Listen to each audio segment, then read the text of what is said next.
उसके सपने बड़े थे। वह कुछ बड़ा करना चाहती थी। वह नेता बनना चाहती थी। नेता बनने के लिए लोगों के बीच जाना और उनसे मिलना होता था। इसी दौरान उसकी मुलाकात हुई एक लड़के से। लड़का पढ़ा लिखा और हैंडसम था। वह शादीशुदा थी। उससे 10 साल बड़ी थी।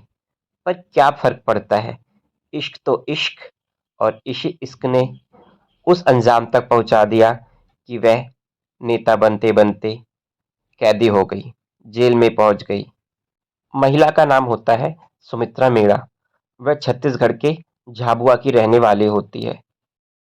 अपनी पृष्ठभूमि बनाने के लिए जैसे और नेता लोग करते हैं, वह भी एक एनजीओ चलाती है। इसी एनजीओ में एक रोज उसकी मुलाकात रितेश से होती है। रितेश पढ़ लिख कर जबलपुर से आया था।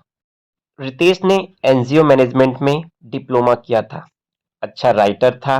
अच्छा बोल लेता था। हंसमुख था। इन सब बातों ने सुनीता मीणा को बहुत ज्यादा इम्प्रेस किया।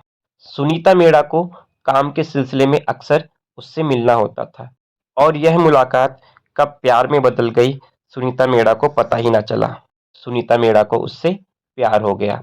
बाद में वह उसे अपने घर ले आई, उस अपने पति के सामने। उसके पति ने भी कोई आपत्ति ना की। सुनीता ने अपने पति को विश्वास दिलाया कि रितेश ही वह सीढ़ी है जिसके जरिए वह विधायिका तक पहुंच सकती है।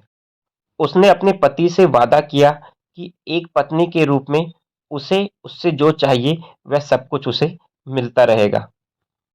पत्नी की चासनी भरी बातों में पति उलझ गया। उसने कोर्ट में हलफनामा दिया कि उसे सुनीता और रितेश के साथ अपने घर में साथ में रहने में कोई आपत्ति नहीं है। पत्नी ने भी एफिडेविट दिया कि वह अपनी मर्यादाओं को कभी नहीं लांघेगी। पति पत्नी बाहर जहां कहीं भी जाते उसे अपने साथ में ले जाते। पति उसे अपना छोटा चचेरा भाई बताता था। फिर एक रोज रितेश की लाश मिलती है। जांच करने पे पता चलता है कि उसका पहले गला दबाया गया, फिर कई बार चाकुओं से गोदा गया।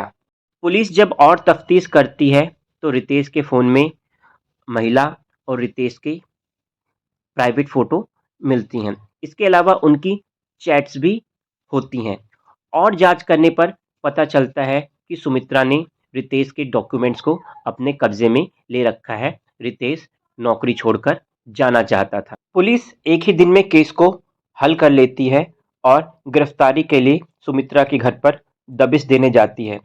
मालूम चला है कि सुमित्रा, उसके पति और उसकी एक सहेली ने खुद आकर थाने में आत्मसमर्पण कर दिया।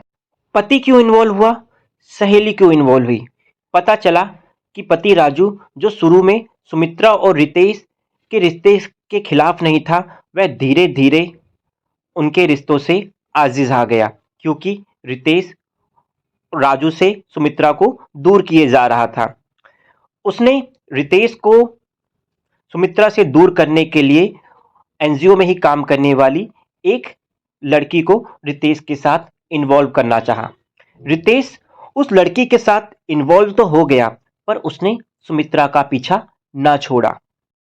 उधर सुमित्रा को जब रितेश और उसकी सहेली के रिश्ते का पता चला तो उसने दूरियां बनाना ही उचित समझा, पर रितेश इसके लिए राजी नहीं था। इस पर सुमित्रा अपने पति राजू के साथ मिलकर साजिश रचती है। लड़की को भी रितेश और सुमित्रा के रिश्ते का पता चल गया। उसने रितेश से कहा कि वह सुमित्रा और उसमें से किसी एक को चुने, पर रितेश किसी को भी छोड़ना नहीं चाहता था। उसने उस लड़की की भी प्राइवेट वीडियो और फोटो बना ली थी।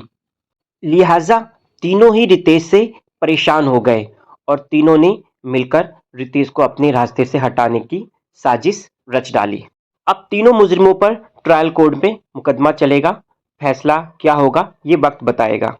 प्यार और अपराध की इस अजीबोगरीब वारदात से आपने क्या सबक लिया, जरूर बताएं।